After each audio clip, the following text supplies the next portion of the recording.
few days back, I released a video sharing how I would have handled House of David Season 1 differently.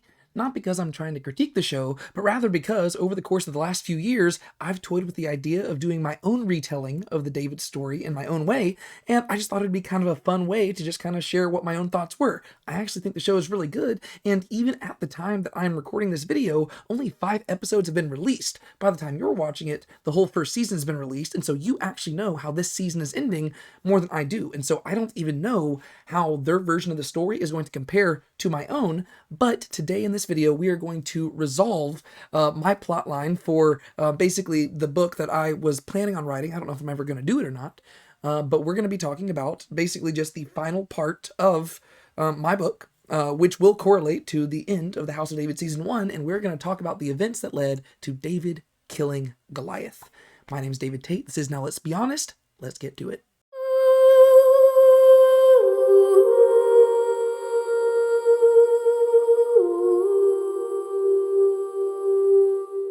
If you haven't seen my previous 2 videos where I kind of shared the beginning of my version of the story, I'd highly recommend going and watching those first, because if not, this is going to be really confusing because my version is very different than the version that they have in the TV show. But in the event that you just want to start here, I will recap things very, very quickly. So basically, I presented my story more as like a book, and I kind of just have been pretty straightforward that the structure of my book is largely influenced by the very first Harry Potter book. The mood and the themes of my book are a lot more mature than you would find in the first Harry Potter book, but the structure is very much the same, right? And so throughout the thing, I've just kind of been highlighting how the key plot developments in my version of the story are very derivative of Harry Potter, but I've also been picking from other different things as well, right? And so we have covered parts 1 and 2 so far. We had a very brief introduction, which basically is just, written from the perspective of an older David who is reflecting on his time whenever he was younger and he was with Samuel.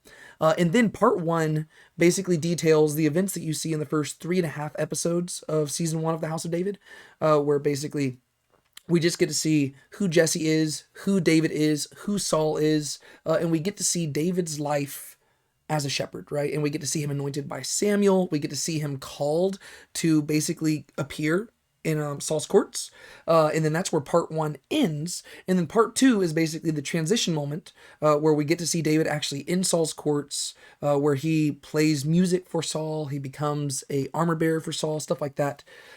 Basically, if you're comparing this to Harry Potter, part 1 is, Harry with the Dursleys, learning he's a wizard and being introduced to wizardry and stuff like that. And then part 2 would be the equivalent of Harry arriving at Hogwarts and basically just getting used to life at the school, right? And so those are, by and large, the 2 plot developments we had so far. And then at the very end of chapter 13, I put this one little section where we got to see things from the perspective of the Philistines, right? I'm introducing them pretty late into the game. We have seen some battles against the Philistines earlier in the book, but really it's not until the very end here where we're really going to start focusing on them more. And we just got to see that the Philistines were plotting for their spring campaign against the Israelites. And there's this guy named Goliath who said that I will fight them. We'll do a one-on-one, mano-a-mano fight. And that's how things are going to go. And with that, part 2 came to an end. Part 3 is actually a lot shorter than the other parts because it really is just detailing the climax of the story itself. And we've got 4 chapters. We got the moment of truth, we got Bethlehem again, we got Yahweh Yireh, and then we got the shadow of death. So let's get to it. I've called part 3 the invaders. In Hebrew, you'll see the word Hafilishti, which just means the Philistines. People debate about where the word Philistine came from.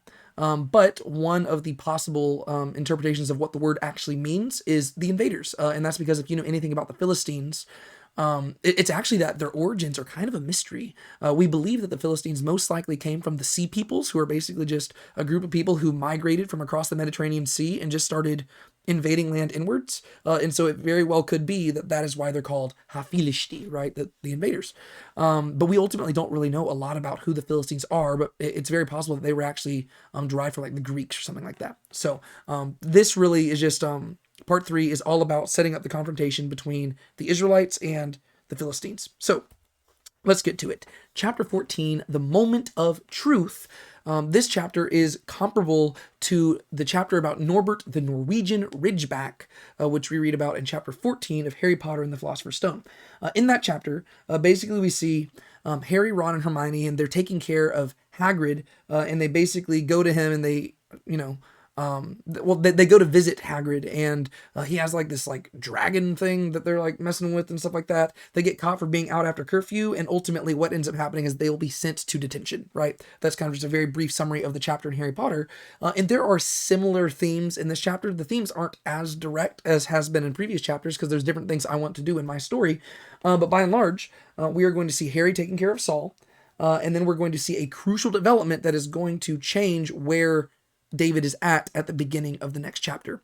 And so the main goal of this chapter is to really set up the final conflict of the book itself, right? And by the final conflict, I'm not chiefly talking about the conflict between David and Goliath. I'm talking about a deeper conflict within David himself and just with a lot of the characters. So ultimately, spring arrives, right? So basically, a year has passed since David first arrived in Saul's courts.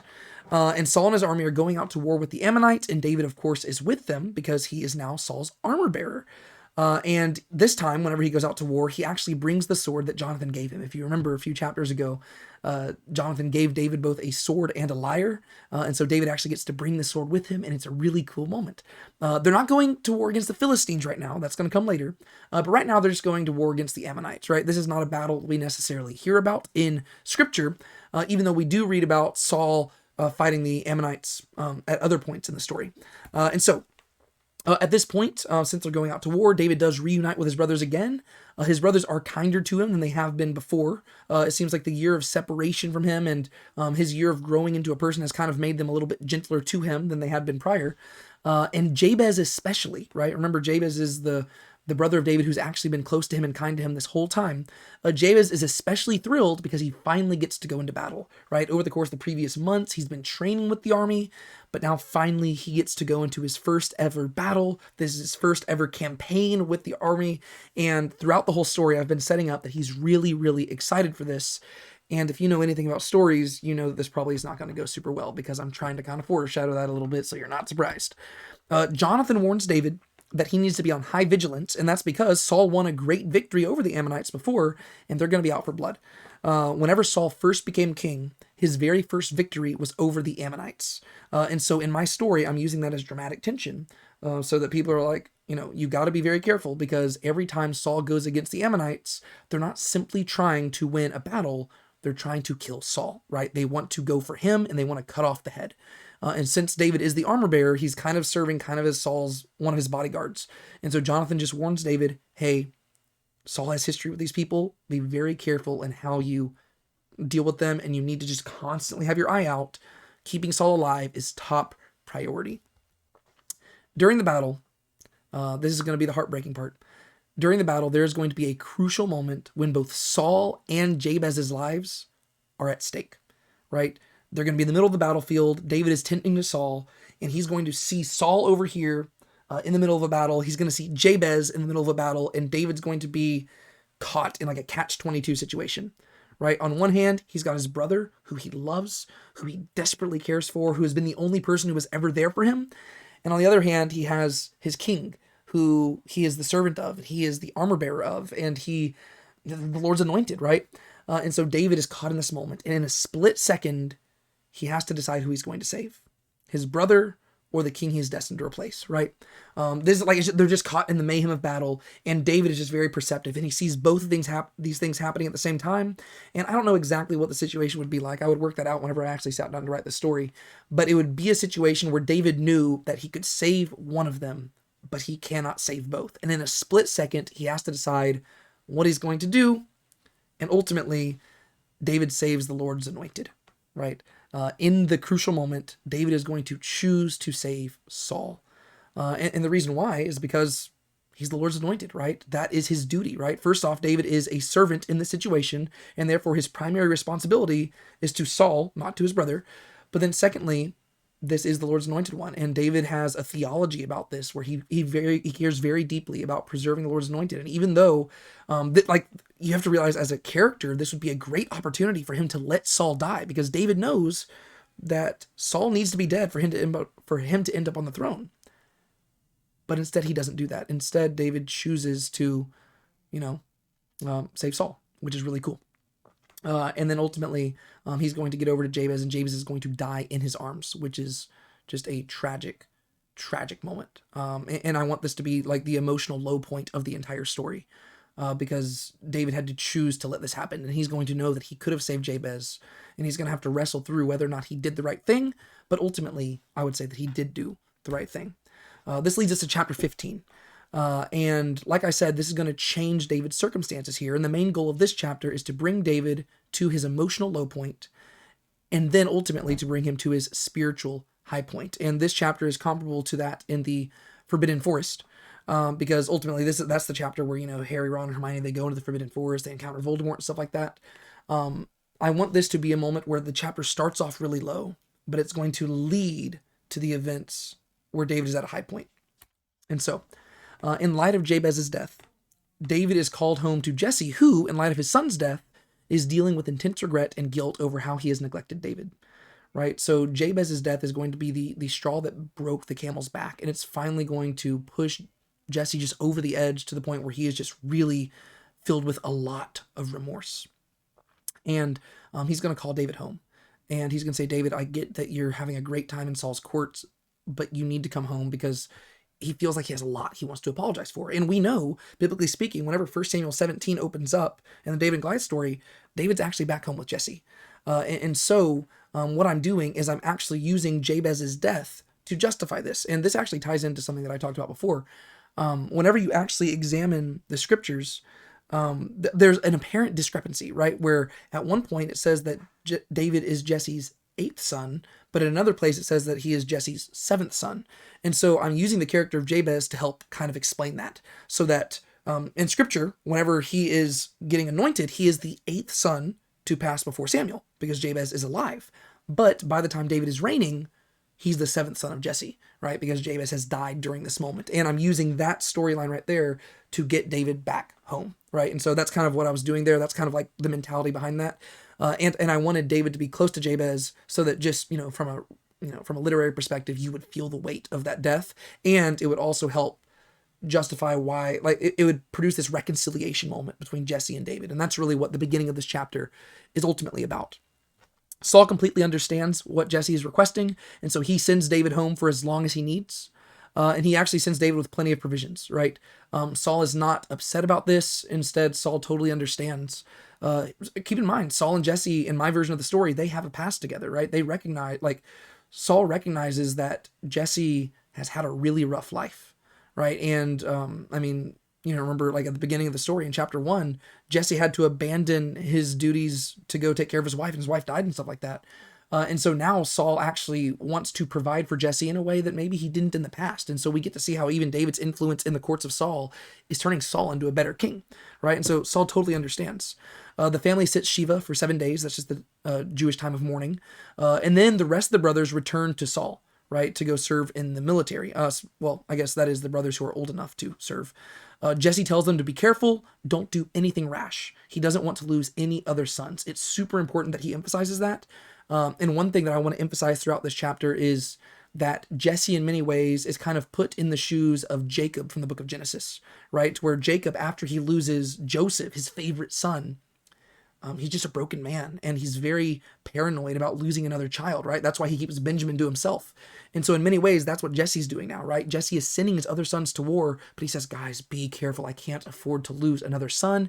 And he keeps David at home because he's neglected David his entire life, and he wants to make amends for that. Over the course of the next few weeks, David and Jesse, they get to bond like they never have before, right? This is what David has always longed for. And then finally, during these weeks, as they're mourning the death of Jabez, David and Jesse, they actually get to grow close to one another. David misses life in the fortress, but he's grateful to have an actual father, right? And so it's not like it's all sunshine and dandelions here, right? He misses his former life, and he misses his brother, but he also is a guy who learns to roll with the punches, and he learns to be very grateful for what he's going through. Ultimately, David does feel guilty for Jabez's death, but Jesse holds nothing against him, right? David's not going to lie and act like he couldn't have saved Jabez. He's going to be honest. He's going to say, it came down to it, and I chose to save Saul. And he feels immensely guilty about that, but Jesse's going to help him talk through it and say, it's not your fault, David. It's okay. You made the right decision. And so that's going to be really comforting to David, because if this were in the past, Jesse probably would have blamed David but not anymore. Right now, Jesse's actually coming to his defense and he's saying, no, you did the right decision. And so it's just supposed to be a very cathartic moment.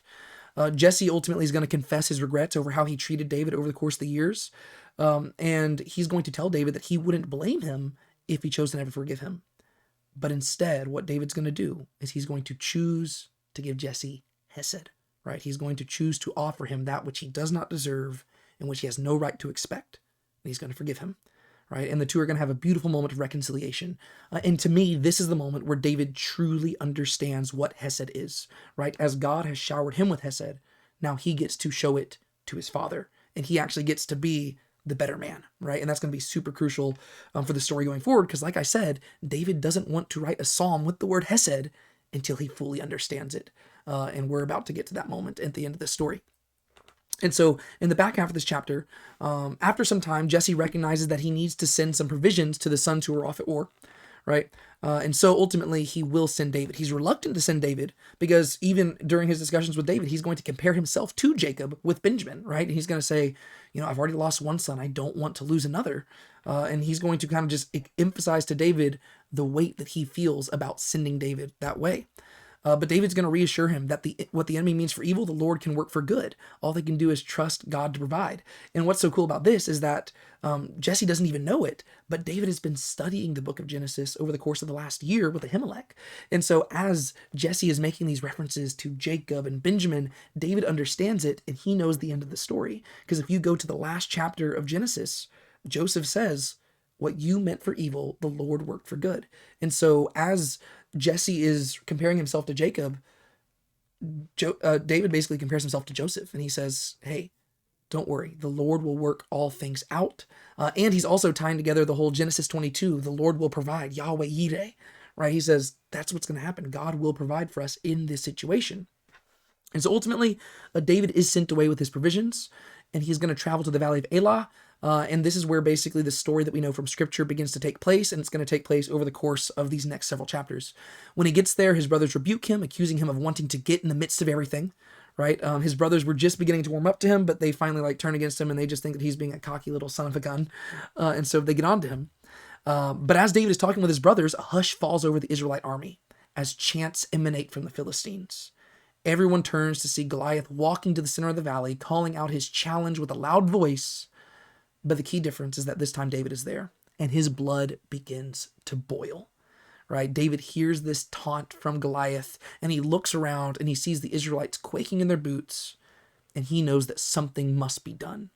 Which then leads us to chapter 16, Yahweh Yireh. Chapter 16 in Harry Potter is called Through the Trap Door, and that's because this is the moment when Harry, Ron, and Hermione go through the trap door into the underground cavern and begin making their way to find the Philosopher's Stone. Well, in the same way, this chapter is all about setting up the final conflict of the book. The main goal of the chapter is to convince everyone that David must fight Goliath and that he is the only person who is capable of doing so. David is furious that no one's responding to the challenge that Goliath is offering, right? And this is where we get to see everything that David has learned about God over the course of the past year is coming to a head here. God has given us so much. God has provided so much. Why are we not defending him, right? And David is furious about this.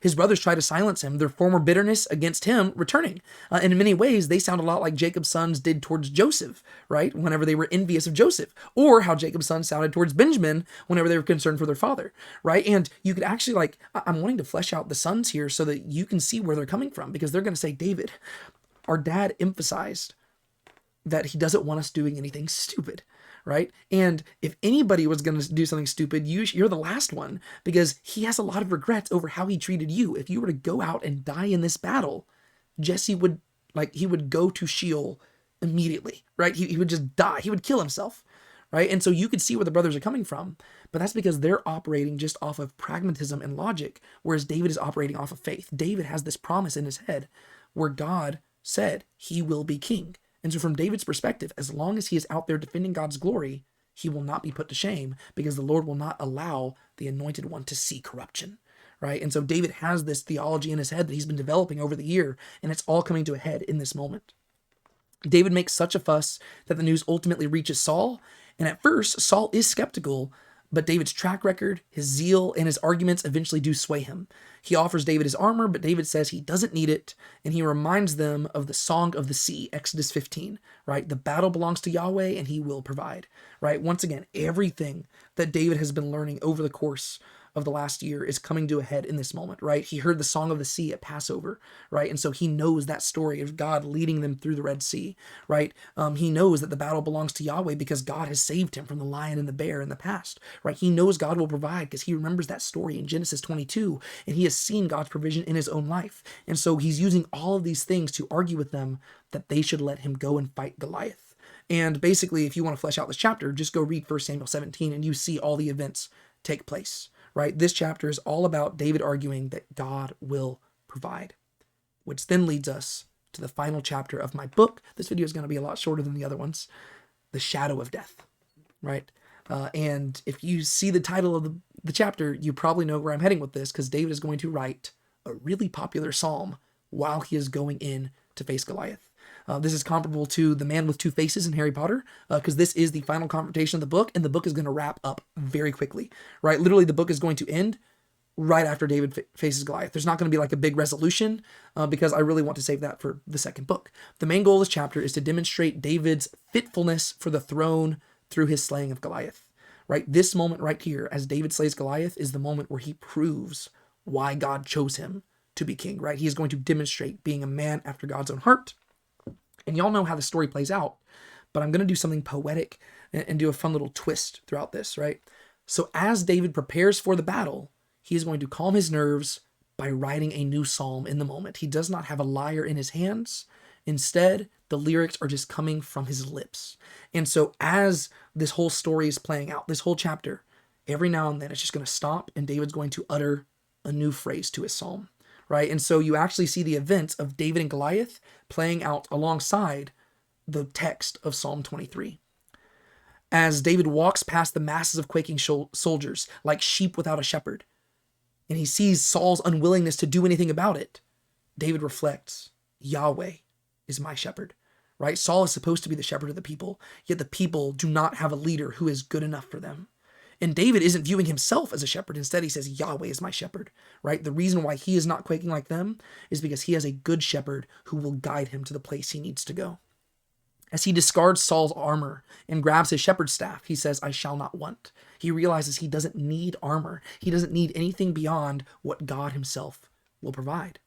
As he reflects on God's faithfulness thus far, saving him from lion and bear, he says, he makes me lie down in green pastures. He looks upon his life so far and he realizes that God has provided for him every step of the way. Whenever he's faced lions, whenever he's faced bears, whenever he's dealt with all the rejection, whenever he's dealt through every circumstance, God has been faithful. And he has been like a sheep eating from the greenest of pastures. As he plucks 5 stones from the creek, he says, he leads me beside quiet waters. You can just imagine him kneeling there, grabbing the stones. He leads me beside quiet waters.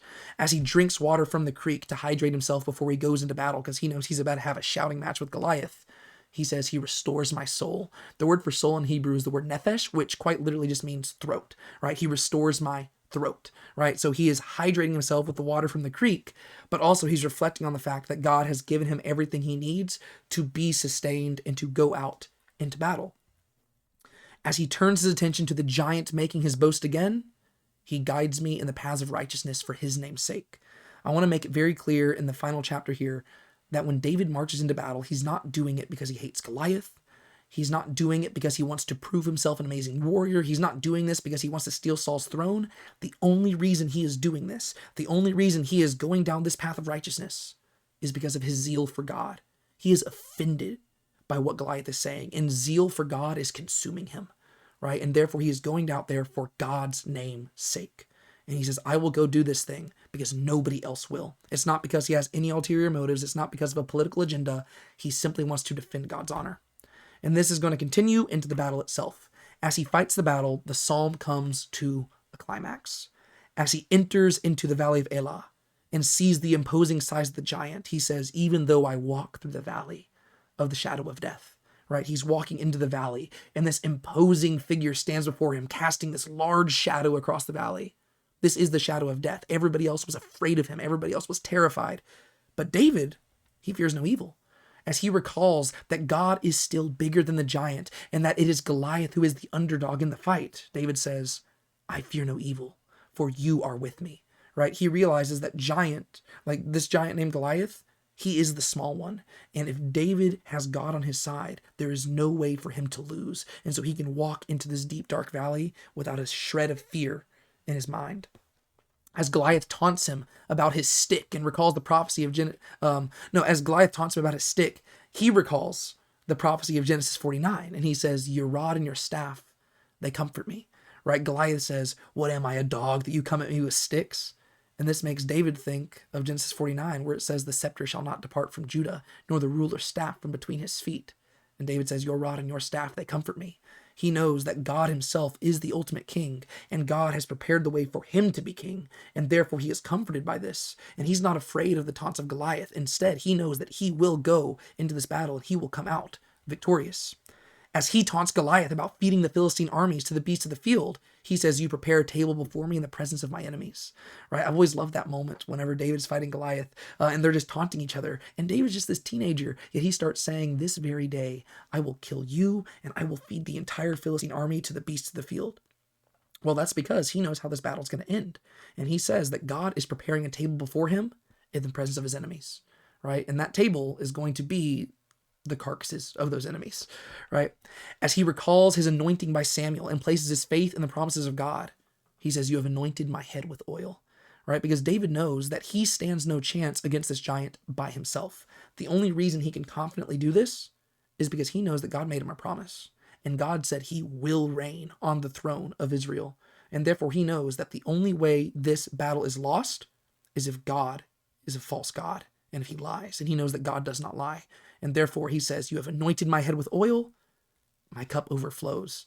As he knocks his rock in his sling, reflecting that he didn't even need this sling, nor did he need the rocks, but Yahweh alone was enough. He says, my cup overflows, right? He has killed lions and bears with his bare hands alone. He knows that if God wanted to right now, he could simply send lightning from the heavens to kill Goliath.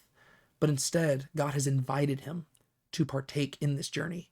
And he has given David the opportunity to demonstrate himself as a man after God's own heart. And so he realizes he doesn't need the sling. He doesn't need the rock. All he needs is God. But God has given him above and beyond. His cup truly overflows. As he runs into the battle, he says, and this is where we see Hesed, he says, surely goodness and Hesed will pursue me all the days of my life. As he's running into the battle to go face Goliath, David finally truly understands what Hesed is.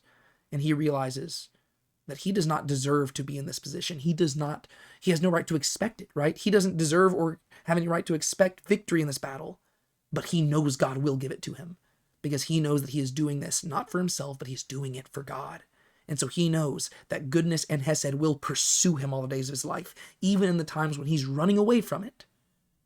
Hesed and goodness will chase after him. And so as he is running into the battle, he knows that God's Hesed and goodness are right at his heels, and they are pursuing him, and they are going to go right past him, and they are going to slay Goliath for him. It will not be he who wins the battle, but it will be God. As he holds Goliath's head up, the man after God's own heart revealed to the people, he will say the last line of Psalm 23, and I will dwell in the house of Yahweh forever. Right? In that moment, David will know that God is going to establish him as king over Israel. And his primary goal is not to build a name for himself. It is not to build a name for the house of David. It is to build a house for Yahweh. And all he wants going forward is to dwell in the midst of the house of Yahweh. If you know anything about me, my favorite verse of the Bible is Psalm 27:4. One thing have I asked of the Lord, and that shall I seek, to dwell with God, right? He says it like in 3 different ways, but that's the premise, right? David wants to be as near to God as possible, and that is what is being communicated in this final part right here. And ultimately, that is what I would continue to emphasize in the following books of my David series. That is the story in its entirety, all 3 parts of it. And like I said, this video is a lot shorter than the previous ones were, but that's because you know most of the story. I was just kind of highlighting how I was doing something a little bit different with it, and I hope you enjoyed it. This was kind of very different for me. I've got all these book ideas, and I've done a lot of writing, but I very rarely share them with anybody, but I thought it'd be kind of fun, especially because we have this really cool show out right now that allows me to talk more about David. So I hope you really enjoyed that. Until next time, my name is David Tate. This is Now Let's Be Honest. Be sure to keep a smile on your face. Don't anybody steal your joy. And of course, remember who you are. Bye.